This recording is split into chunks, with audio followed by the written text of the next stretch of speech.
성경은 과연 무오류이며 하나님의 말씀일까요? 결론부터 이야기하면 성경 전체가 하나님의 말씀은 아니다입니다. 뭔 개소리냐고요? 지금부터 딱 5분만 집중해서 들어주세요. 그럼 시작합니다. 여러분은 세종대왕에 대해서 얼마나 알고 있나요?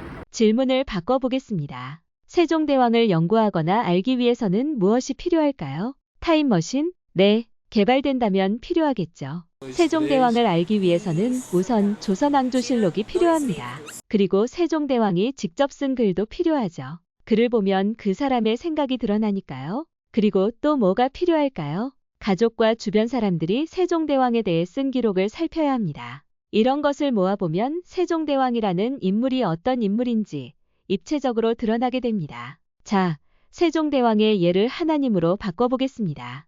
하나님을 알려면 무엇이 필요할까요? 바로 하나님에 대한 기록, 즉 하나님을 믿는 사람들의 기록을 찾아봐야 합니다. 그것이 바로 우리가 알고 있는 창세기, 시편, 이사야서 등입니다. 후대에 이런 두루마리, 책, 서신을 모아서 성경이라고 묶은 것입니다. 물론 성경 안에는 예언자들이 하나님께 받아 말한 것도 있으니 분명 하나님의 말씀도 들어 있습니다. 그렇다고 모든 성경 구절이 하나님 말씀이라는 뜻은 아닙니다. 디모데후서 3장 16절 모든 성경은 하나님의 감동으로 된 것으로 네, 이 말을 부정하는 것이 아닙니다. 그런데 하나님의 감동으로 된 것이면 그게 하나님의 말씀이 됩니까? 전통적 기독교 신학에서는 하나님의 감동을 하나님의 말씀과 동치시키거나 동일한 권위를 갖는 것으로 해석해왔습니다. 그런데 그 해석, 과연 옳은 것일까요? 바울은 고린도 교회에 보내는 편지에서 여자들은 교회 안에서 잠잠하라고 했습니다.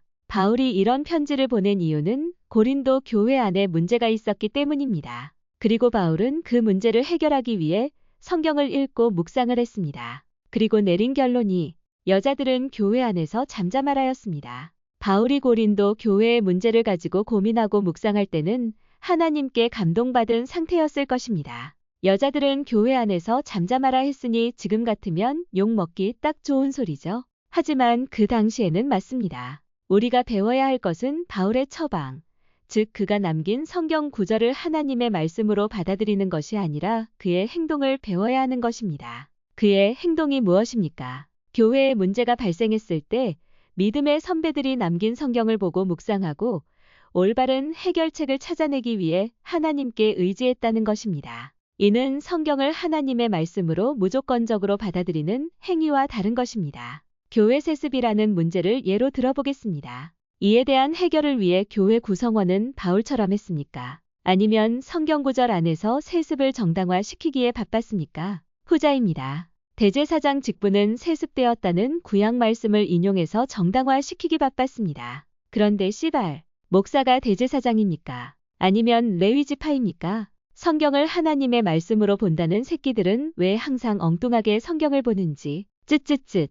성경을 금광에 비유하겠습니다. 금광의 거의 대부분은 흙과 돌입니다. 성경도 마찬가지입니다. 무수히 많은 글과 글귀 안에서 하나님의 참뜻을 찾아내야 하는 것이죠. 그냥 두면 흙과 돌일 뿐입니다. 그렇기에 성경을 읽으며 묵상하는 것이 중요합니다. 우린 금광을 금광이라고 부르지 금이라고 하지 않습니다. 성경도 마찬가지여야 합니다. 하나님을 알 수 있는 자료일 뿐입니다. 그리고 그런 자료는 성경만 있는 것이 아닙니다. 다윗이 하나님에 대한 믿음을 시편으로 표현했다면 히틀러를 암살하려 했던 보네퍼 목사는 자신의 편지를 통해서 하나님에 대한 믿음을 표현했습니다. 모두 하나님을 알기에 충분한 훌륭한 자료입니다. 그렇다고 다윗이 쓴 것으로 짐작되는 모든 글, 그 글의 모든 문장들이 하나님을 알기에 충분한 것은 아닙니다. 그 문장들 중에는 돌도 있고 흙도 있습니다. 그러나 그런 돌과 흙이 있어야 금광이 되듯 성경도 그러한 기능을 하는 글들이 있습니다.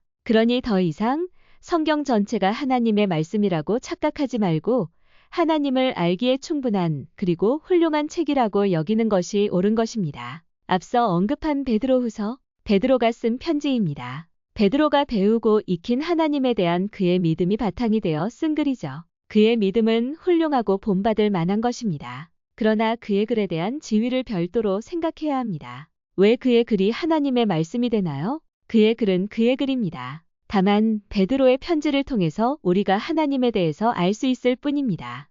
그 알미라는 것도 완전한 것이 아니라 극히 일부일 뿐입니다. 그러니 성경은 무오류다, 하나님의 말씀이다라는 정신승리는 하지 말기 바랍니다. 성경 전체를 무오류, 하나님의 말씀으로 믿는 것과 저의 주장인 하나님을 알기에 충분한 훌륭한 자료로 인식하는 것 중에 어느 것이 더 큰 문제를 발생시킨다고 생각하시나요? 이미 성경 무오류설은 개독교를 연상시키니 굳이 말하지 않아도 되겠죠.